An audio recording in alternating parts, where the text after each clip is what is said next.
Hey, it's Mario here, and in this video we're going to dive into some of the most powerful concepts I know that you can improve your life with, and we're going to start off with how to make better decisions in life. You might be wondering right now, why is this important for me? I just want to get ripped, I want to build some muscle, I want to get stronger, I want to build a business, I want to make a ton of money, I want to get all the girls. I don't really care about all this decision stuff. Why is this important for me? Well, look, your life right now is a compound effect of all the decisions you made up until this point. All those goals that you have, whether it's to build a ton of muscle, lose a ton of fat, those are a set of decisions that you will have to make in the future. So your life quality directly depends on the quality of your decisions. Your life depends on it, essentially.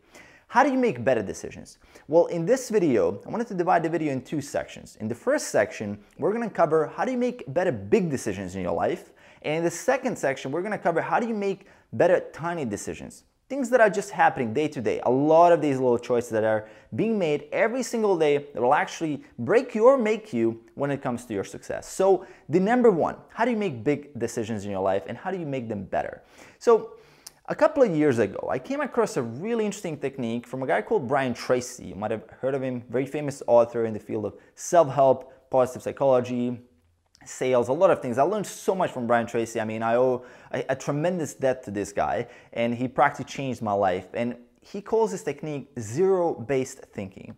What is this? Well, look, as a human being, as we go through lives, we're gonna make a ton of decisions. We're gonna make also a ton of mistakes. That's just being a human being. We make a ton of mistakes. We take a lot of action, make mistakes, that's normal. But the problem is that we often don't know which decisions are mistakes. We don't know which choices we've made were mistakes, which were good choices. And it often takes so long to figure out that something was a mistake. It takes years sometimes to figure out, well, this person wasn't the right person for me, or this business was just a waste of time, primarily, right? So how do you get out of that? How do you make that choice and prevent from that losing all that time and all that effort and all that energy that you could have put in something that is more suitable for you? So zero-based thinking is essentially based on, if you're in a situation where you're not sure what to do, you simply ask yourself, knowing what I know now and having learned all the lessons that I know right now, would I still make that same decision? So how does this apply? Let's take a business example, because I just talked to one of my friends who spent months and months building a blog, right? He was writing a lot of articles, a couple of posts per week. He was putting a lot of effort in, right? And he was also putting some ads on it, making some money, marketing. He was in financial issues as well at the time. So he's like, okay, I'm gonna start my business. I wanna really crack into this. It's my passion. I wanna write. And what happened is that his business wasn't really taking off. But at the same time, he actually got introduced to a really cool job opportunity, right? A very stable kind of job situation where he can just start earning some money. And he talked to me, and we came to the conclusion. He was like, man, I don't want to quit. I don't want to quit my passion. I like this blog thing. I like writing. I like putting my thoughts out there and things like that. I want to build my own business one day. And it was really a tough situation because you don't really know what to do in these situations. And I asked him, well, let's apply zero-based thinking. Knowing what you know right now about your business and having all that lessons, all that stuff that you've learned throughout all these months that you've invested in your business, would you still pursue that same business idea? And his answer after a while was actually no. And that made it obvious that taking the job was actually the right choice. And how did he come to that? Well, he was too emotionally invested to actually admit to himself that that business was actually a waste of time to continue investing in that business because it was really not going anywhere. And now when he actually got the job, his financial situation improved, he started working on a new business idea on the side, and it just worked out fine for him. But often, think about how many people are just stuck in that situation from that sunk cost fallacy where they simply can't admit to themselves, they're too invested that this thing just doesn't work.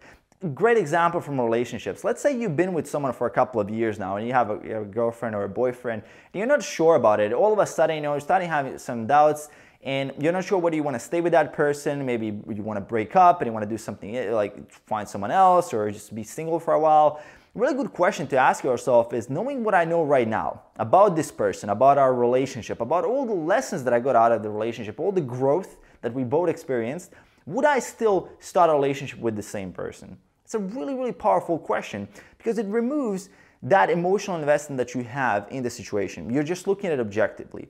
And why is it important to look at it objectively? Well, your emotions are clouding your judgment. And we are often so good at giving advice to someone else, to our friends, to our business partner, to our parents, to anybody else except ourselves. We can't follow through on our own life, but we're so good at giving advice to other people. And that is because we're not clouded, our judgment is not clouded by emotion when it comes to other people, but when it comes to ourselves, that is a huge, huge problem.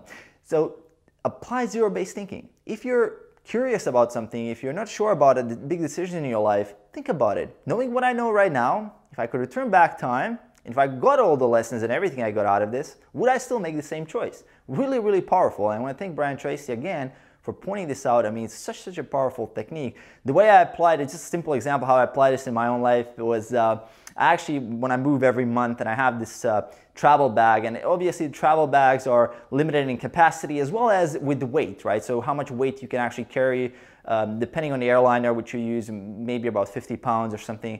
And I also have to make a decision, how much stuff am I going to carry with me? And when I'm in a city for like a month or 2 or 3 months, I mean, I buy a lot of stuff, like clothes, gadgets, tech, and all this stuff that I'm really into. And often I have a lot more in just simply weight than I would came to that city. And I have to get rid of something.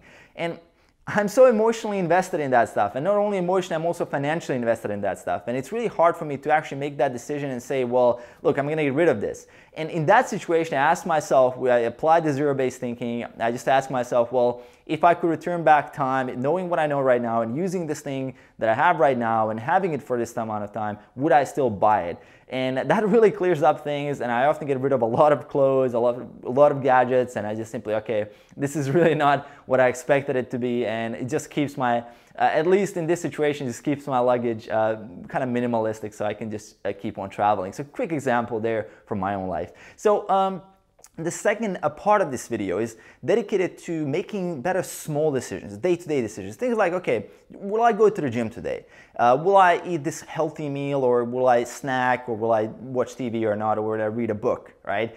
So a really, really powerful thing here is identity-based decisions. So how does this apply? Well, look, let's say, I mean, I'm going to give an example from my life. I come back from work. When I used to do a 9 to 5, I would come back from work. I'd be super, super tired and exhausted.